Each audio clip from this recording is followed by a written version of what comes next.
லீஸுக்கு வீடு எடுக்க போகிறீங்களா? லீஸ் ஹவுஸுக்கு போகிறது ஒரு பெரிய இன்வெஸ்ட்மெண்ட்.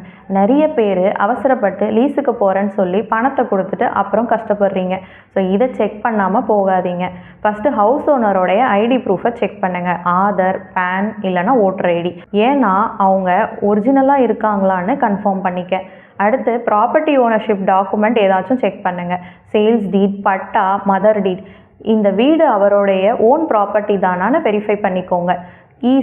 ஈஸியை செக் பண்ணிங்கன்னா அவங்களுடைய லோனு இல்லை கேஸ் ஏதாவது டிஸ்பியூட் இருக்கான்னு தெரிய வரும். அடுத்தது லேட்டஸ்ட்டு இபி பில். இபி பில்லில் ஓனர் நேம் மேட்ச் ஆகுதான்னு செக் பண்ணிக்கோங்க. ஃபேக் ஓனர் அவாய்ட் பண்ண ஹெல்ப் பண்ணும். உங்களுக்கு லீஸுக்கு போகிறவங்கள கண்டிப்பாக ரிஜிஸ்டர் பண்ணிக்கோங்க. அது ரொம்பவே உங்களுக்கு யூஸ்ஃபுல்லாக இருக்கும்.